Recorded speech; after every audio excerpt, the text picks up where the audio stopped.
Buenos días, alegría. Buenos días, alegría. Vamos a continuar con el capítulo primero de el segundo tomo de Arpas, las escrituras del patriarca Aldis. Esta vez saltamos a la página 584.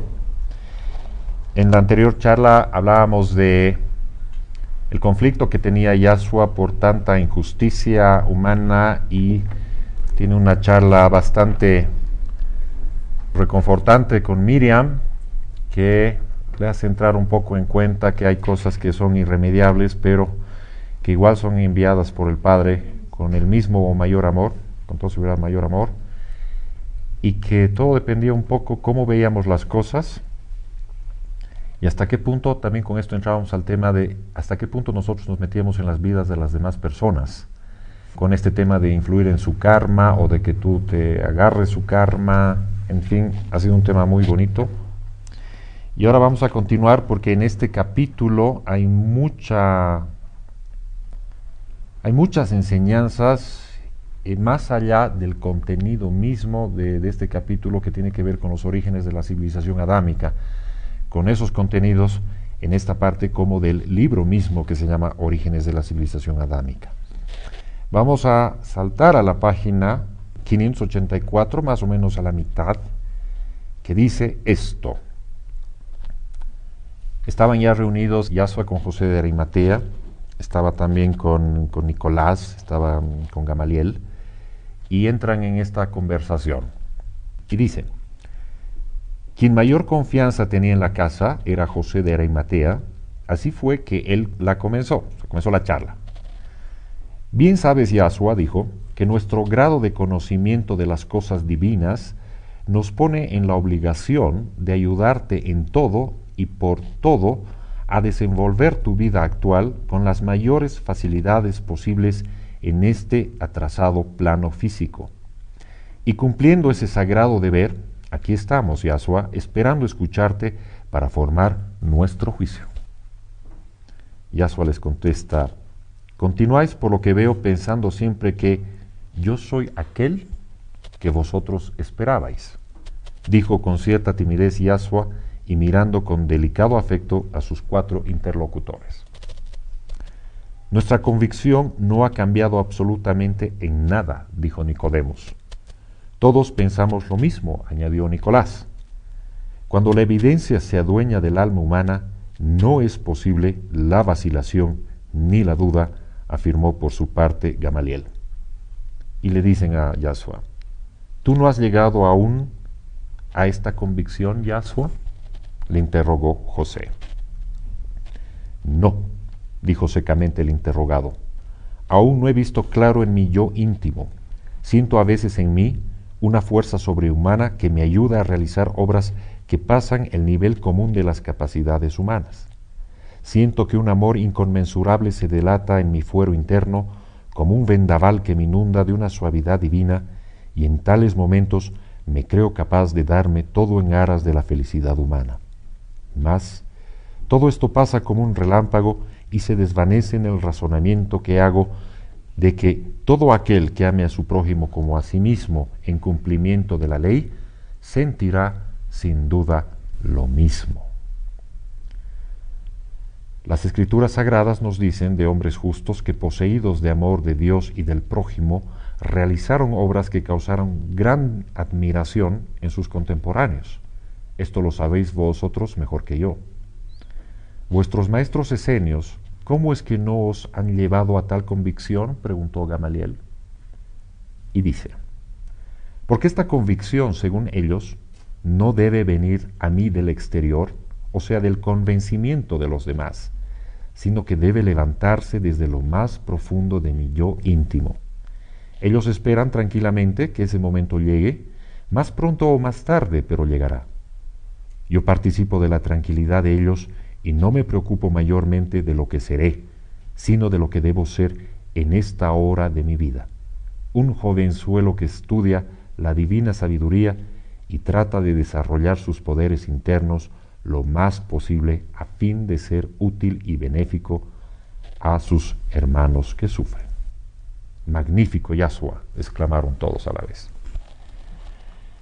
Me encanta estas dos partes que he leído, una porque todos absolutamente estaban convencidos, bueno, los más cercanos a Yahshua, convencidos de que él era el Mesías, pero él no estaba convencido. Y eso es una de las cosas también que en una religión tradicional nunca hemos podido ingresar en la parte interna del Maestro Jesús. Volviendo a mis eternos ejemplos de las películas que se dan sobre Jesús, de niñito salta a adulto y ya está haciendo milagros. Pero en ningún momento se ve ese proceso en Jesús de cómo ha ido digeriendo esto, cómo lo ha ido asimilando, a partir de qué edad. Se lo pone como un niño Dios. Creo que casi todas las películas lo muestran chiquitito, ¿no? Cuando se escapa, por decirlo así, y José le pregunta dónde estabas y todo ello. Pero no hay ninguna confusión ni en el niño ni en el adulto.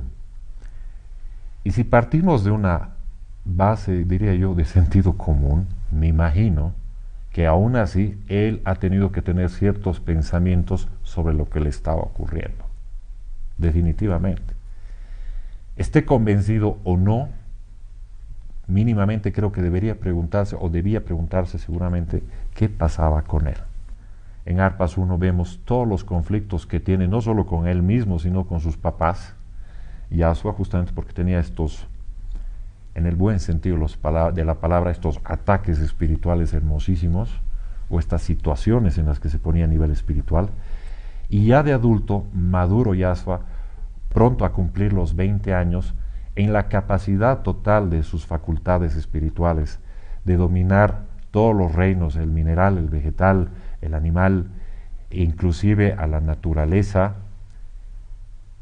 En una parte anterior, justo con Miriam, se dice inclusive que has resucitado a alguien. Y aún así, con todo ese poderío, esa capacidad, en su humildad más profunda, Yahshua dice, no. Ustedes siguen pensando que yo soy quienes ustedes esperan. Y es tanta la pureza del espíritu de este ser que dice, yo creo que cualquier persona que ama a su prójimo como a sí mismo, igual podría hacerlo. Y creo que en realidad así es. En la medida de su evolución, obviamente, pero creo que realmente con un amor profundamente inmenso, valga la redundancia, creo que realmente se pueden hacer grandes cosas, grandes curaciones, grandes cambios, y que nosotros en nuestra pequeñez, está claro por un nivel de evolución determinado, que posiblemente no tengamos acceso a esas cosas, porque sencillamente no tenemos la suficiente fe, no tenemos la suficiente conciencia, no tenemos el suficiente amor dentro nuestro para obrar esos cambios. Es muy fácil hablar de amor, pero a los 5 minutos de pronto te enojaste con algo y de pronto le alzas la voz a alguien por el celular y te das cuenta que en esta semana te ha pasado eso más de una vez. Entonces, no funciona así. Alguna vez hablaba con un amigo que decía que qué feliz sería que tenga la curación a través de sus manos, así como curaba Pedro, como curaba el Maestro Jesús.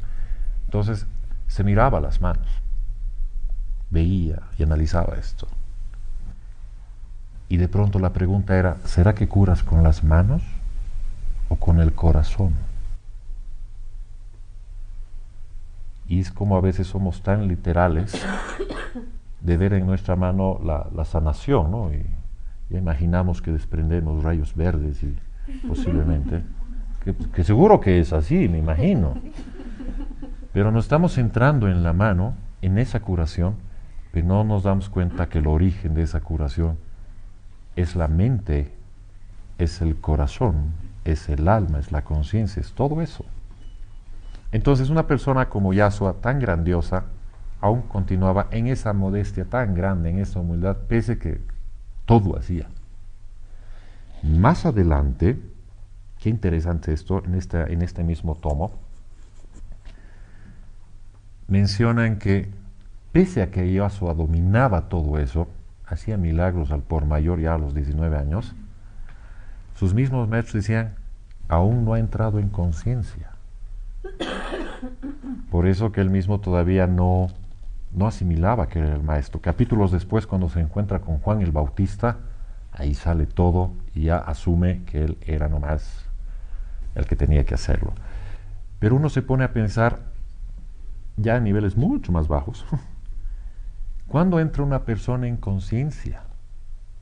Pero en la conciencia de la que estamos hablando, no decir, sí, soy consciente de mis farras, lo sé. No, no esa conciencia, ¿no? Sino de esa apertura de conciencia, no decir soy consciente de mis errores, de mis virtudes. ¿No?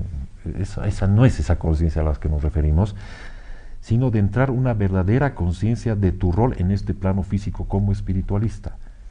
Que de una vez pases la transición de seguir creyendo que eres un hombre en una experiencia espiritual para que se transforme en un espíritu, en una experiencia humana. En el momento que adquieres esa conciencia, que eres un ser inmortal encerrado en un cuerpo físico con un rol de aprendizaje determinado que básicamente es amar al prójimo como a ti mismo, cuando entras en esa verdadera conciencia es cuando se producen los cambios. Por ejemplo, una persona que fuma es consciente de que causa daño, pero igual fuma. Solo hasta que entra en conciencia de cuánto daño le hace, recién lo deja de seguir consumiendo el tabaco. Solo cuando entras en conciencia de algo profundamente se produce un cambio automático sin que tengas que pasar por un proceso de adaptación o sufrimiento. Si por ejemplo hay una persona que te cae muy mal y te cuesta perdonarla o te cuesta asimilar esa situación con la persona, porque ahí hay un entredicho, alguito que no funciona, solo hasta que te das cuenta que tú habías sido el equivocado, recién cambias la conciencia por completo. Y ni siquiera ya tendrías cara para que te caiga mal la persona, porque te has dado cuenta que había un error. Entonces no necesitas decir, necesito adaptarme a esta persona nuevamente. Un claro ejemplo es cuando discutimos con alguien y te das cuenta que tú has cometido el error. Y dices, ups, perdón, cierto. Perdón, me equivoqué, ya.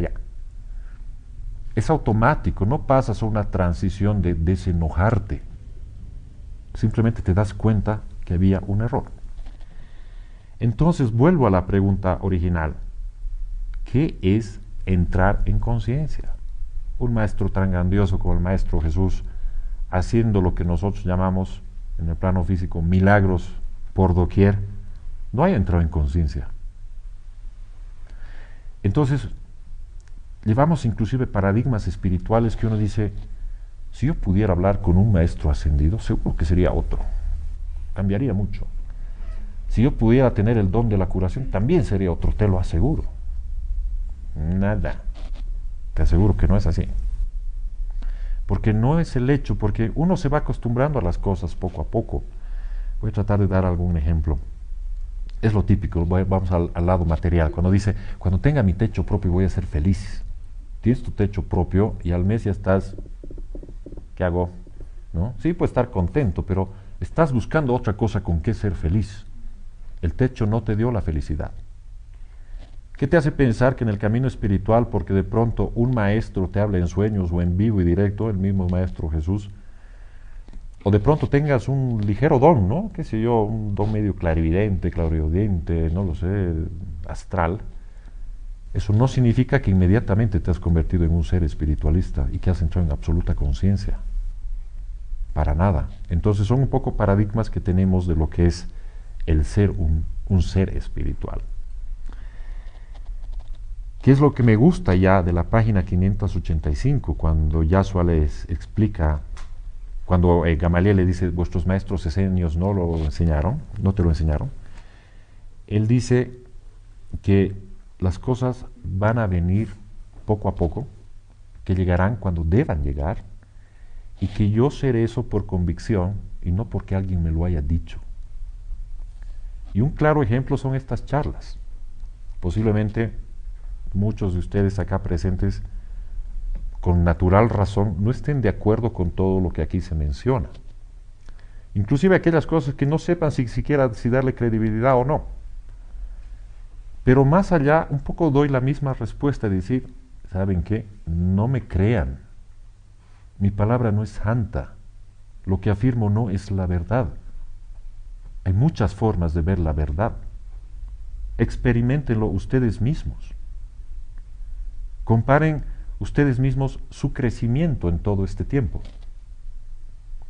Hay otras líneas espiritualistas que, si bien de pronto son un poco distintas, en el fondo siempre se busca lo mismo, con mayor o menor parafernalia, con mayor o menor dogma, con mayor o menor obligación, o inclusive con mayor o menor paradigma espiritual. Creo que justamente por la naturaleza del ser humano y por las ubicaciones geográficas en antaño, que las cosas han ido tomando un rumbo propio, ¿no? Por eso hay tantas religiones también. Y segundo, por la deformación misma que se ha llevado de una misma esencia a través de los tiempos. Cuando leen Arpas 4 y 5 y se ve el nacimiento del cristianismo, es una parte muy triste porque gente que nunca conoció al maestro, esto ya lo comenté, que se entusiasmó con el mensaje al calor de la resurrección, que se volvieron fervientes seguidores del maestro, sin conocerlo, sin seguir su palabra, no es necesario que hayan estado obviamente, pero ya con un mensaje un poco deformado. Había gente que decía que los apóstoles eran unos, en mis palabras, eran personas sin mucha cultura, pobres pastores, por decirlo así, y que no habían acudido, por ejemplo, a una escuela griega de altos estudios religiosos. Entonces ellos eran, no los apóstoles, sino estos, los idóneos para instaurar una iglesia cristiana con fundamento teórico. Y así se deforma. Entonces empiezan a haber esas rivalidades, empiezan con pequeñas diferencias y terminan en iglesias totalmente distintas. Ahí, ni bien el maestro acababa de partir, ya habían diferencias en la iglesia. Imagínense 2000 años después cómo se deforma. Un claro ejemplo, cuando nosotros en este siglo vemos congregaciones evangélicas, hay muchas.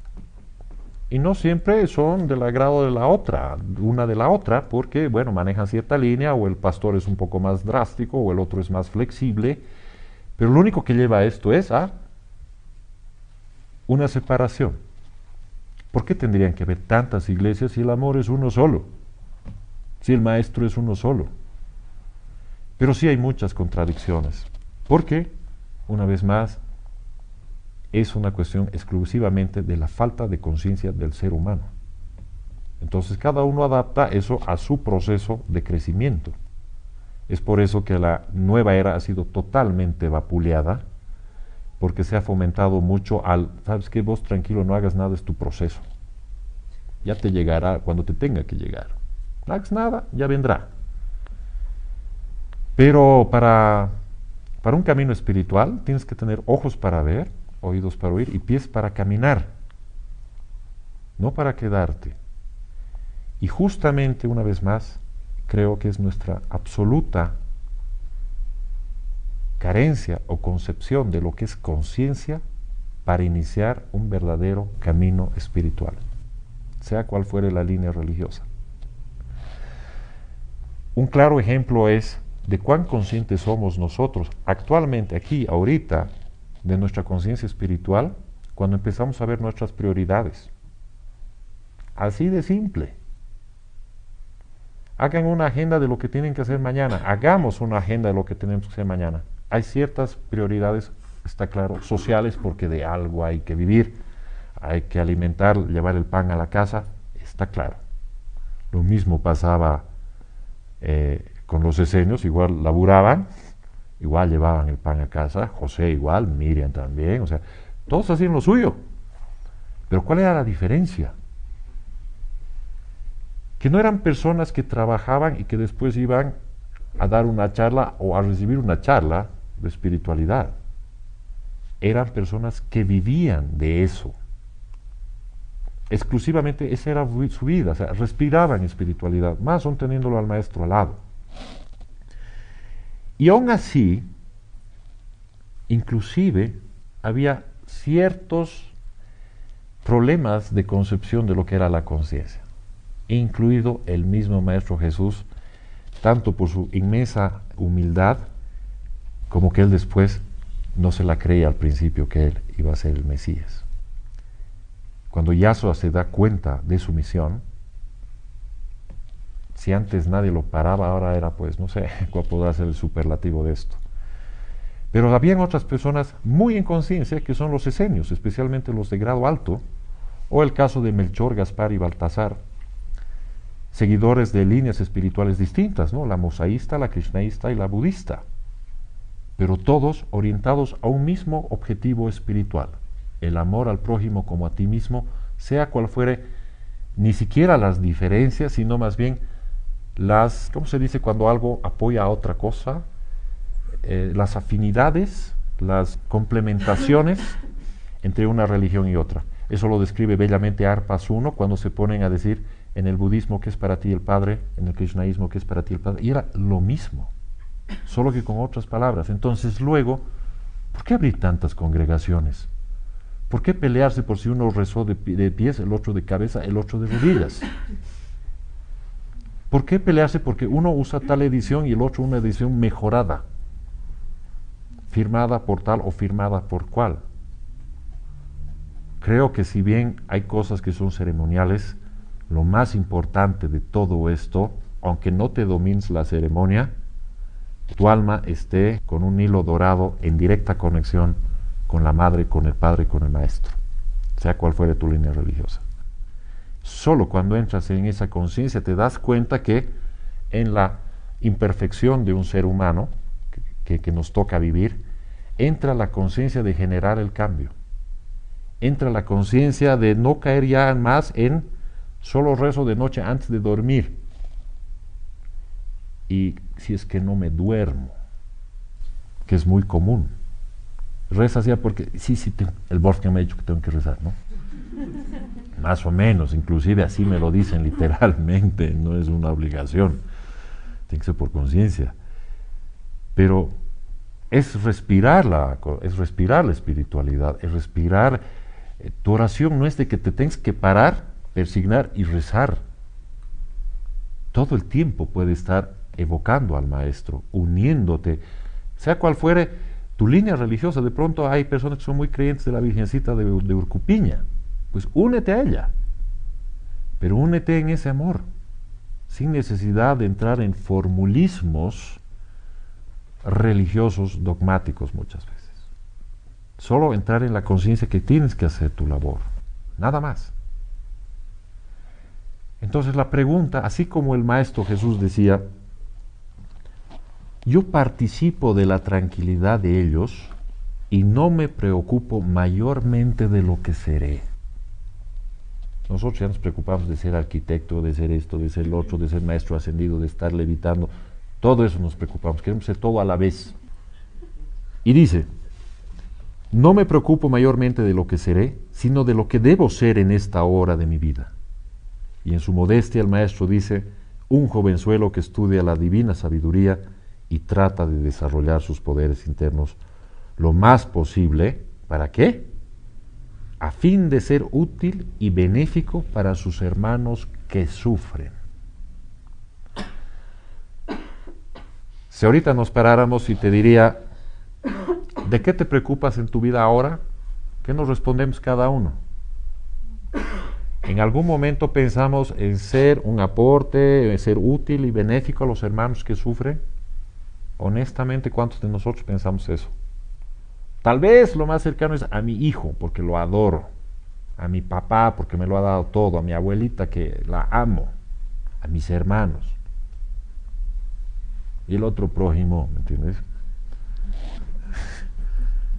Pero ya habíamos dicho que el prójimo no es que uno salga a predicar y empezar a, lo que decía el maestro, ¿no? Uno sufre por tantas cosas irremediables, que decía, oye, es parte del proceso.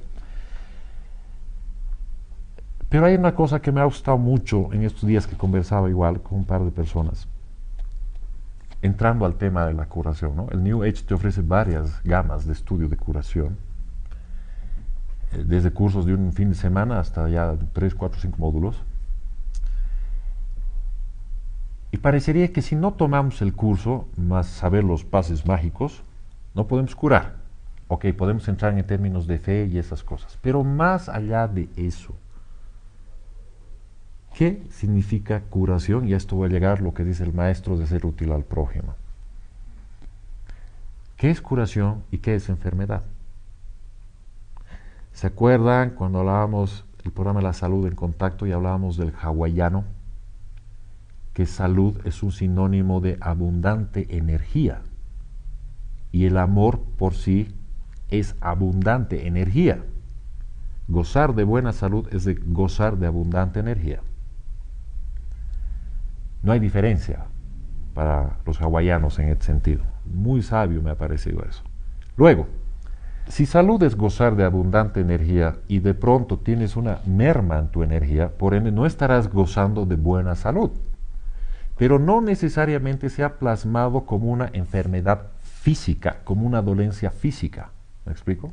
No ha llegado todavía al dolor de barriga, no llegó a la úlcera, no llegó al cáncer, no llegó a nada de eso todavía.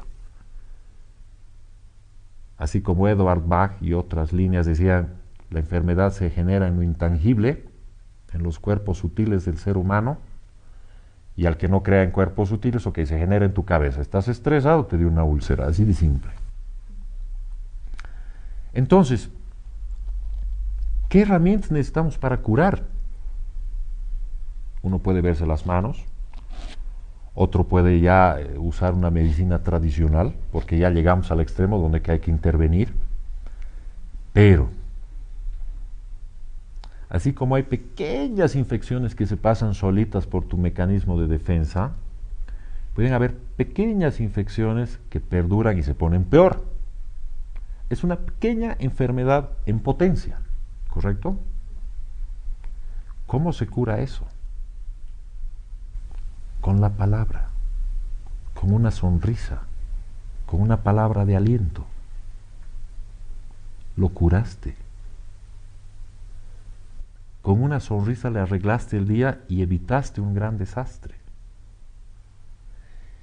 Y ese resentimiento que podía generar en potencia a futuro una enfermedad, un paro cardíaco, lo que fuere, lo sanaste tú con una palabra. Curaste. Desarrollaste tu capacidad, tu poder interno de escuchar, tu poder interno de pedir entendimiento al Padre, tu poder interno de concentrarte en ti mismo, envolverte a ti mismo en amor para que con esa posición amorosa puedas ayudar a alguien a curarlo y a sanarlo. Siempre decimos desarrollar nuestros poderes internos, de pronto nos imaginamos, lo que siempre digo, ¿no? Voy a desdoblar, voy a levitar, voy a hacer esto, el otro. Siempre somos muy literales y siempre vemos hasta dónde llega nuestra nariz. Lo más evidente, si de pronto hay una situación caótica, nos enfocamos en el caos y no en el porqué de la inmensa sabiduría que el Padre ha puesto sobre esa situación. Por más terrible que parezca la situación, por más injusta que parezca la situación, está ahí por una razón. ¿Quieres ver el problema o quieres ver lo grande? O lo típico que uno va y se queja y dice, ¿por qué me ha pasado esto a mí? ¿Qué hice yo? ¡Qué injusto! Pero creo que a veces la respuesta podría ser, qué bien que te ha pasado a ti y que tú no hayas sido más bien el causante. Alégrate que fuiste la víctima y no el causante, porque eso sería peor. Sobre todo para poder ver cómo son las cosas, cómo orientamos nuestra vida y con qué ojos vemos, con qué conciencia estamos viendo todo acontecimiento que desarrollamos. Y que eso sea, lo dice más de un autor, ¿no? Del vivir el minuto en el instante, la famosa taza de té y todo ello de aquí y ahora, no mañana, no pasado, no ayer. No vivas con la herencia de tu familia, no me refiero a la herencia económica, sino de como tu papá tienes que ser un gran médico, como tu papá tienes que ser tal cosa, tienes que tener tal cosa. Y tú dices, mi papá me dijo, lo tengo que hacer. Tal cual, tienes 21 años creo, y papá te lo dijo. Y no tienes la capacidad de decir, no, yo quiero estudiar otra cosa. Obviamente puede haber más de una mamá que me quiera lijar, porque diga, tiene que estudiar algo que le sea provechoso para la sociedad y para que se gane la vida. Entonces yo podré contestar a la mamá, ¿tu mamá eres espiritualista? ¿Crees en Dios? Sí, entonces, mujer de poca fe, el Padre le dará lo que le tenga que dar, pero te aseguro que le va a dar más cuando ella busque al Padre antes que la profesión. Una vez más, busca el reino de Dios y lo demás se te va a dar por añadidura. Eso no significa que digas, ok, me encierro en mi casa a leer libros de espiritualidad y no hago nada. Tampoco. Haz lo tuyo, como dice Yasua, ¿no? O sea, vivo ahora.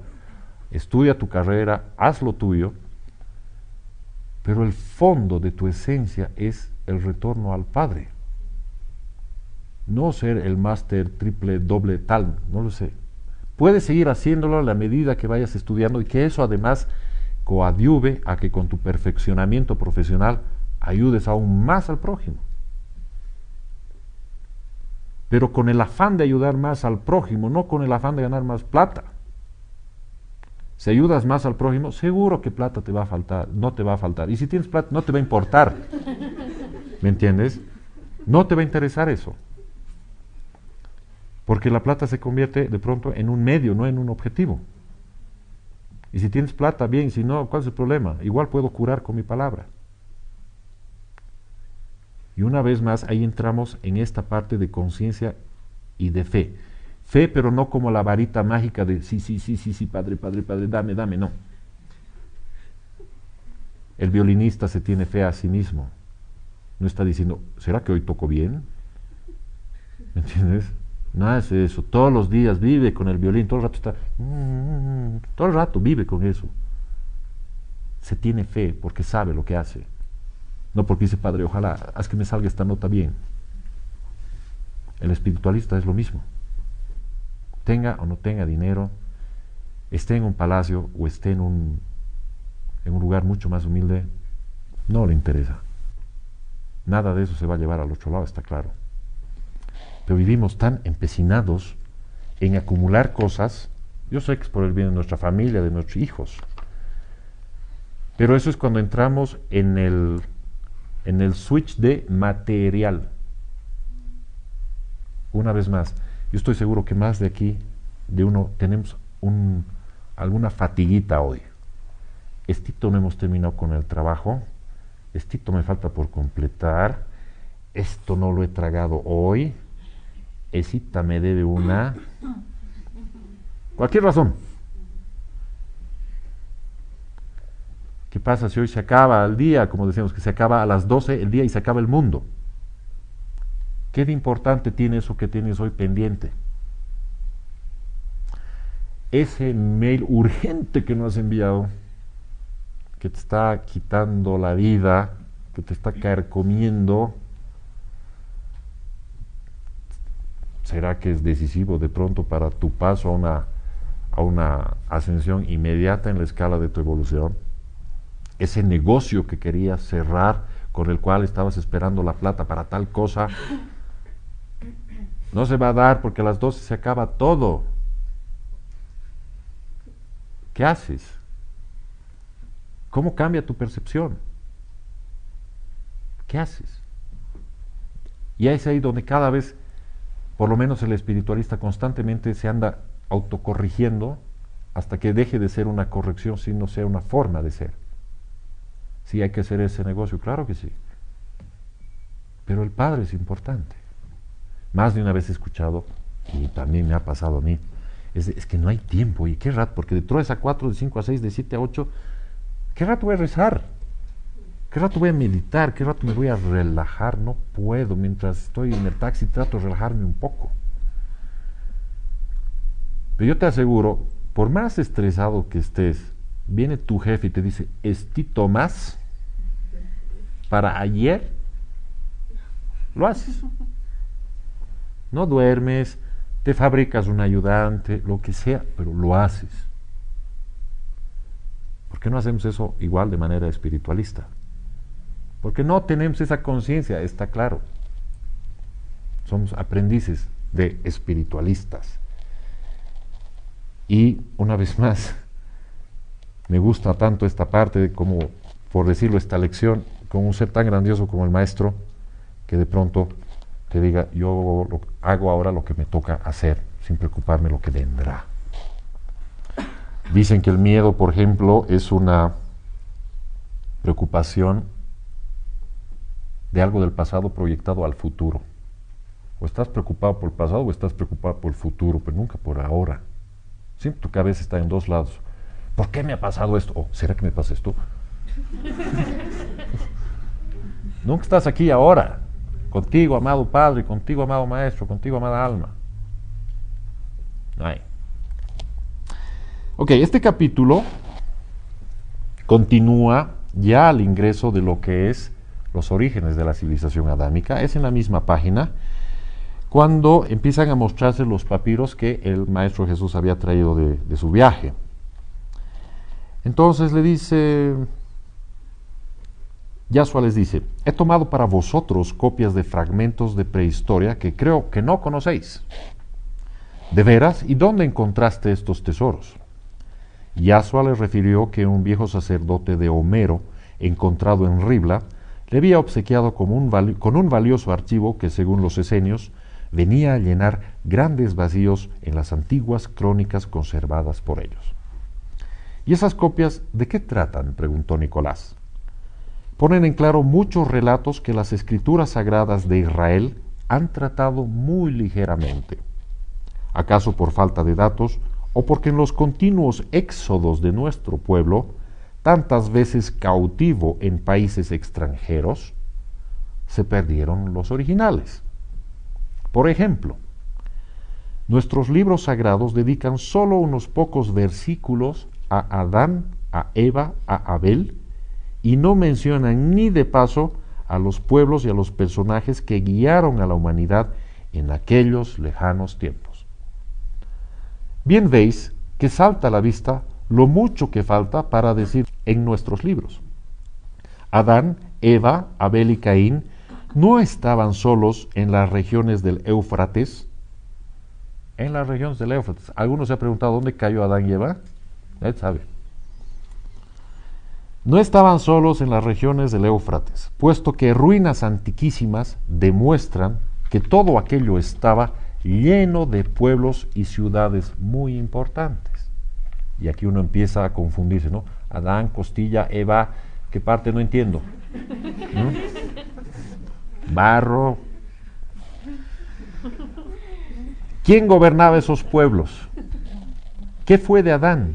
¿Qué fue de Eva? ¿Qué fue de Caín? Si la escritura atribuida a Moisés llama a Abel el justo amado de Dios, sería por grandes obras de bien que hizo. ¿Qué obras fueron esas y quiénes fueron los favorecidos por ellas? Suena lógico, ¿no? Nuestros libros solo dicen que fue un pastor de ovejas, pero no podemos pensar que por solo cuidar ovejas, Moisés le llamara el justo amado de Dios. Mis copias del archivo sacadas para vosotros explican todo lo que falta a nuestros libros sagrados, que aparecen truncos sin continuidad ni hilación lógica en muchos de sus relatos.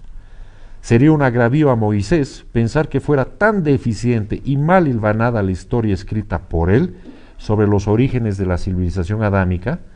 Yo creo que vosotros estaréis de acuerdo conmigo sobre este punto. Los 4 interlocutores de Yahshua se miraron con asombro de la perspicacia y buena lógica con que el joven maestro defendía sus argumentos. De aquí vamos a saltar un par de páginas, pero el famoso tema de Adán y Eva. Quisiera que nos demos una tarea de que sondeemos entre nuestras amistades especialmente medianamente religiosos, para ver qué concepto tienen de Adán y Eva. Porque si le preguntas a un amigo que medio que no cree, te dicen, eso no existe. Entonces no vamos a llegar a discernir nada. Pero especialmente aquellas personas católicas, sea cual fuere la variación, o evangélicas, por ejemplo, ¿qué concepto tienen de Adán y Eva? Y hacemos las preguntas lógicas. No me acuerdo cuándo mencioné esto, pero se habla en la Biblia que después Caín tomó por esposa no sé quién y se casó. ¿Quién sabe de esa parte de la Biblia? De memoria. Veo que nadie. No, yo tampoco. ¿Con quién se iba a casar si era el único con Abel? ¿Con quién se iba a casar? ¿De dónde salieron el resto de los hijos? Obviamente, ¿no? Que era Eva con Caín, Eva con Adán y después con los hermanos Caín, esperar a que esté en edad reproductiva. La serpiente por ahí. Entonces uno dice, a veces somos demasiado ingenuos. Muchos te dirán, es una representación del inicio de la humanidad, te dicen algunos sacerdotes. Ya, ok, perfecto, representación simbólica, lo que quieras. ¿Qué pasó? Así de simple, ¿qué pasó? Y ese qué pasó queda en el, pasemos de capítulo, hermanos, más o menos. O es un misterio de Dios o no te dan la explicación. Parte de la lógica. ¿Qué pasó? Sobre todo para muchas personas es la base y siguen creyendo nomás en la manzana.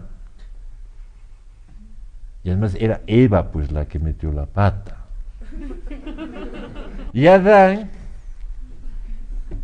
pobre Adán, que se la tragó. Y la serpiente y bla, bla, bla, bla, bla. Entonces dice, sí, es simbólico, es muy simbólico, pero ¿dónde está la verdadera razón? En la página 588, casi al final, hay una partecita que dice Nicolás, y es necesario que al comenzar el ciclo venidero de la humanidad nueva que ha de venir, encuentre la verdadera historia de su pasado a fin de que la oscuridad no la lleve a renegar de sus ideales que no le merecen fe, pues que están edificados sobre castillos de ilusiones propias solo para niños que no han llegado a usar la razón. Saltemos un poquito y dice, Yasua dice, creo que llegaremos a un éxito bastante halagüeño, sí, no completo, observó Yasua. Comillas. Este relato, por ejemplo, es parte de los 80 rollos del papiro que se conocen bajo el nombre de Escrituras del Patriarca Aldis, que un escultor alejandrino encontró excavando en los subsuelos de las viejas ruinas de granito y mármol sobre las cuales hizo levantar Ptolomeo I Alejandría, la gran ciudad egipcia que inmortalizó el nombre de Alejandro. El escultor buscaba bloques de mármol para sus trabajos y al romper un trozo de muralla derruida se encontró con una lápida funeraria que indicaba cubrir las cenizas del patriarca Aldis, muerto a la edad de 103 años. Y en una urna funeraria se encontró un voluminoso rollo de papiros bajo doble cubierta de lino encerado y de piel de foca. 2 puntos. Eran estas escrituras del patriarca Aldis que parecen ser el relato más extenso conocido hasta hoy sobre el asunto que nos ocupa a todos los que anhelamos conocer la verdad. ¿Y ese patriarca Aldis, qué actuación tuvo en aquella lejana edad?, interrogó Nicodemos. Fue el padre de Adamú.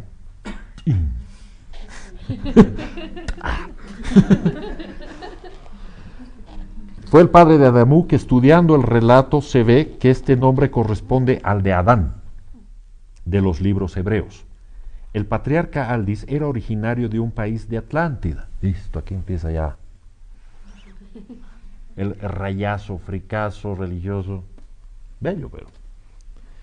Dice, era originario de un país de Atlántida que se llamaba Otlana y que fue de los últimos en hundirse cuando la gran catástrofe de aquel continente. Refiere con muchos detalles la salida de la gran flota marítima del rey de Otlana. ¿Saben qué se llamaba este rey Otlana en esa gran flota marítima?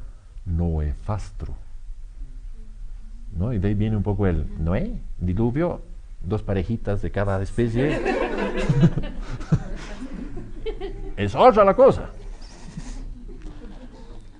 Dice, entre el numeroso acompañamiento de tropas, servidumbres y familiares, Aldis era el centurión de los lanceros del rey, casado con una doncella de la servidumbre particular de la princesa Sofía, hija única del soberano, la cual amaba al capitán de la escolta real.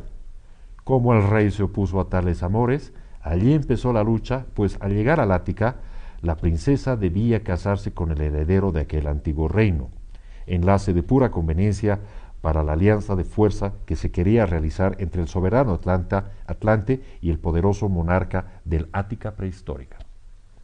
Fue entonces que resolvieron huir, Aldis con su mujer Milcha y la princesa Sofía con Joeván, capitán de la guardia del rey, y en una pequeña embarcación de los numerosos que formaban la flota que llegaron a una pequeña isla del mar Egeo. Las dos parejas prófugas se internaron luego hacia oriente de isla en isla y luego por la costa del norte del mar Grande. De Milcha nació Ádamu y de Sofía nació Evana. Este capítulo es bastante más largo y está interesante. Bueno, voy a saltar porque si no, no acabamos. Pero dice, por ejemplo, el patriarca Aldis fue pues un testigo ocular de los acontecimientos y un testigo ocular desde los 24 años de edad hasta los 103 que duró su vida física. Voy a leerles un pedacito más. Dice, después que explica un poco esto, le dice, oh mi querido Yasua, todo esto es maravilloso y podemos decir con toda satisfacción que la fraternidad de Senia, nuestra madre, es dueña de la verdad en cuanto a los orígenes de la civilización que hasta hoy, triste es decirlo, estaba basada sobre una fábula infantil. Dios formando con sus manos un muñeco de barro, al cual sopla y le da vida, le arranca luego una costilla y sale la mujer, compañera de su existencia, decía Nicolás de Damasco, como si se quitara un enorme peso de encima. Y aún hay más, observó Nicodemos. Y es que de ninguna forma la lógica podía arreglar lo que siguió después. En los principios del libro del Génesis, luego de relatar el asesinato que hizo Caín en la persona de Abel, añade que el asesino huyó hacia el oriente del país de Nood, donde se casó y tuvo hijos y fundó un pueblo. ¿De dónde sacó Caín mujer para casarse si la única mujer del mundo era Eva sacada de la costilla de Adán?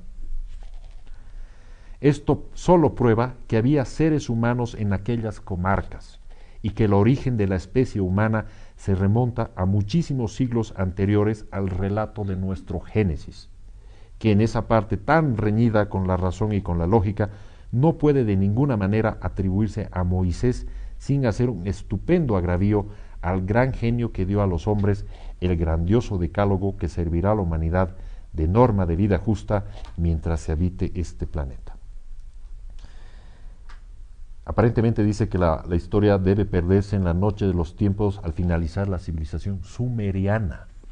O sea, ¿tenemos idea de eso? No, nunca aprendemos eso en colegio.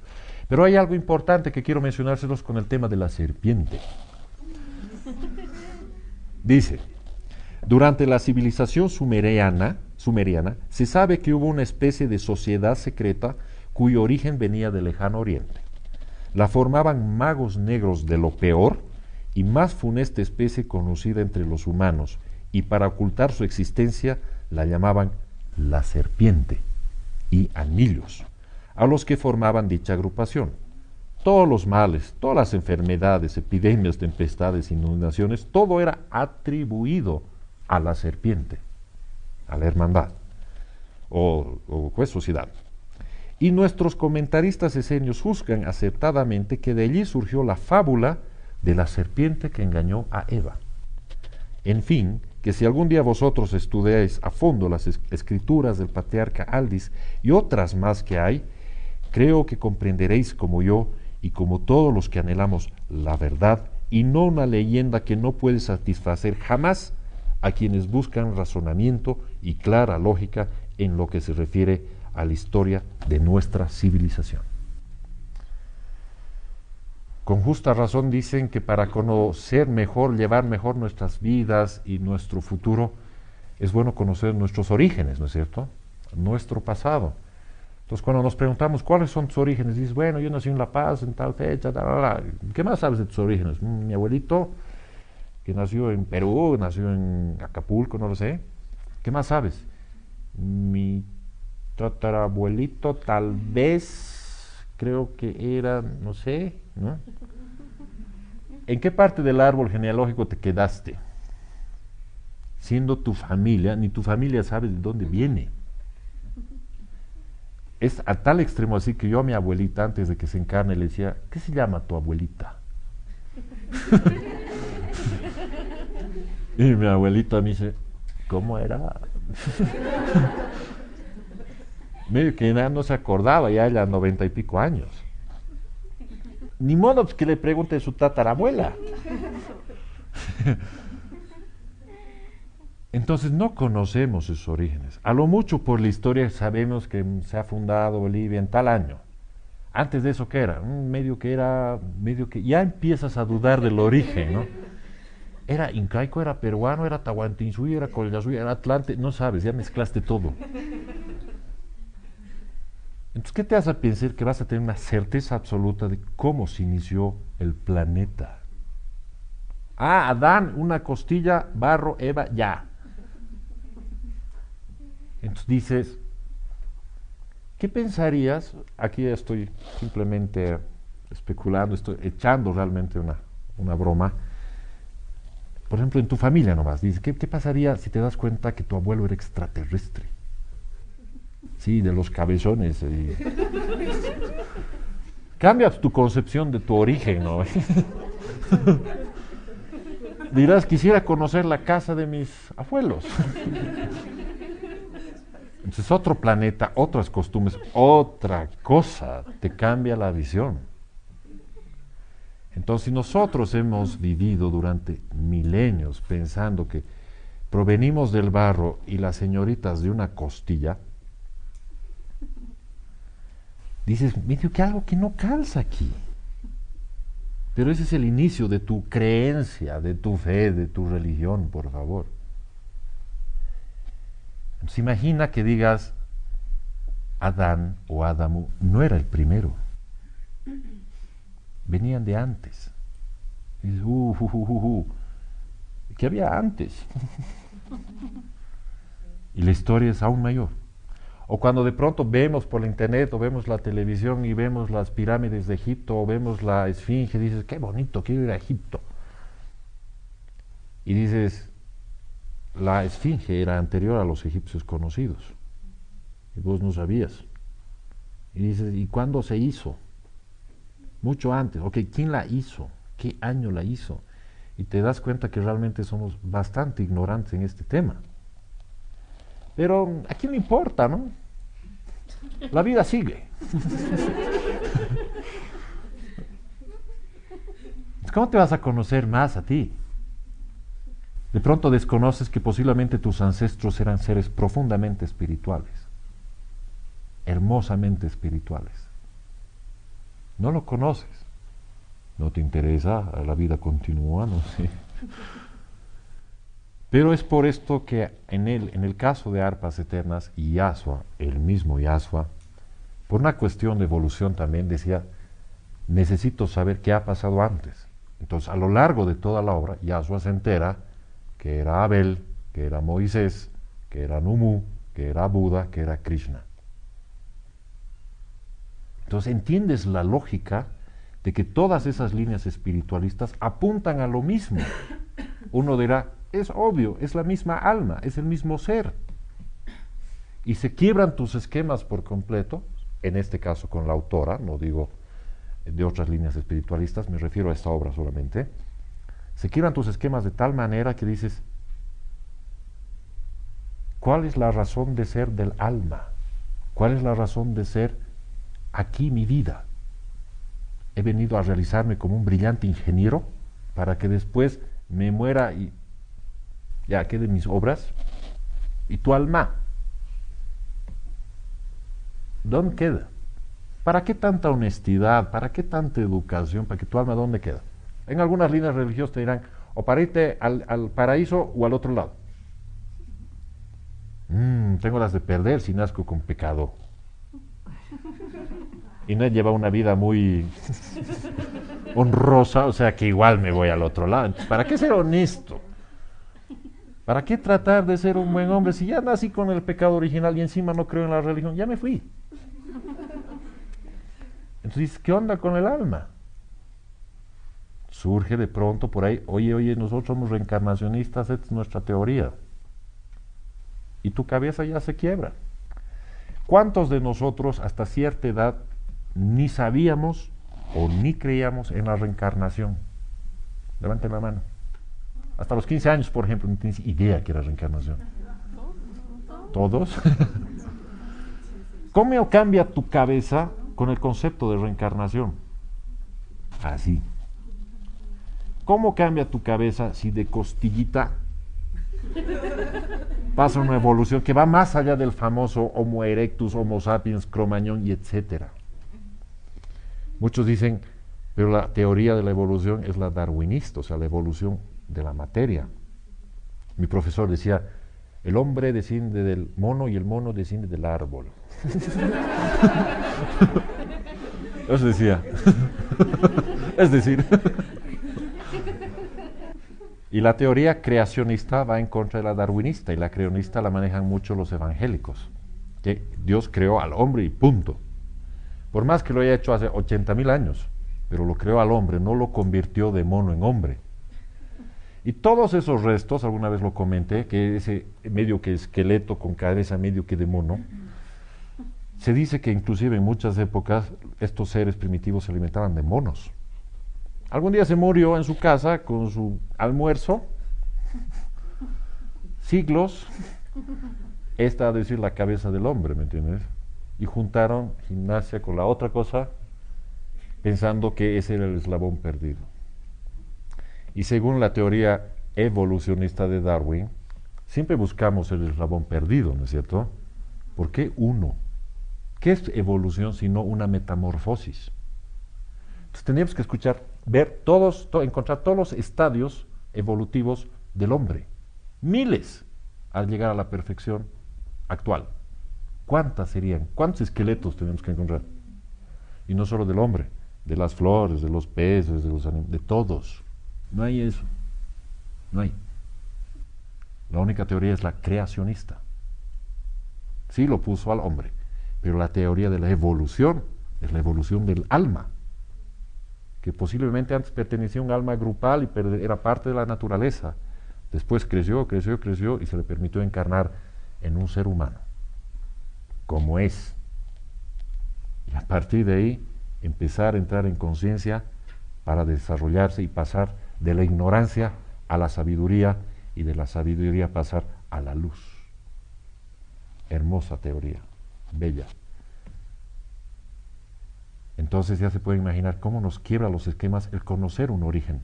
Ok, es dudoso, no creo, no lo creas, pero pregúntate y no seguir viviendo de manera gregaria por miedo a ir al pecado o esto o lo otro, que ni siquiera eso lo terminamos de entender. Muchas religiones han causado muchísimo daño a la humanidad con el miedo. Ya les he dicho, vean la película de Lutero, cómo por plata uno se podía salvar. Ponías plata y eras salvo, maravilloso, endeudate todo lo que quieras. Te pones ahí, manifiestas, ya, salvo. No va por ahí. Pero seguimos viviendo en ese sincretismo religioso con restos del catolicismo, con restos de la parte evangélica. Metemos de pronto ahí también, le metemos el budismo, le metemos la nueva era y nos hacemos un sancocho. Y lo que te dice aquí el maestro es muy simple. Ama al prójimo como a ti mismo. De eso es lo que me preocupa ahora, de fortalecerme para hacerle el bien al prójimo. Nada más. Así de simple, y eso no nos termina de entrar en la cabeza. Este pedazo o estos pedacitos que he leído de referentes a orígenes de la civilización adámica Ya se pueden imaginar cómo están ampliamente explicados en el libro Orígenes de la Civilización Adámica. Son 4 tomos. Es un libro hermosísimo y está de más decirles que cuando lees ese libro entiendes mucho más Arpas Eternas. Y más aún si después de Orígenes lees Moisés. Y finalmente Arpas Eternas, para después de haber volado con tu cabeza en todo sentido, aterrizas en un libro Llave de Oro, hermoso libro, para que después de entender eso, de otro vuelo espacial, termines leyendo el Para Ti, que son conversaciones con el maestro. Uf, esa es la recetita para esa cama feliz. Es por eso que menciono siempre, estas charlas les pueden gustar, pero si leen la obra, las van a enriquecer mucho más. Siempre hay formas de tener el libro. Cuando no había pues me la fotocopiaba, me lo pirateaba. O como el Marito Larrea, que no ha venido. No, ni se lo bajó de internet. Leyó de su pantalla más de 2000 páginas del tomo 1 al 5. Macho. Eso es cuando quieres hacer las cosas, ¿no? Bueno, ha sido linda esta charla, me ha gustado mucho. Es tan lindo descubrir esto de los orígenes de la civilización adámica. Nos veremos la próxima semana con otro tema bonito. Gracias.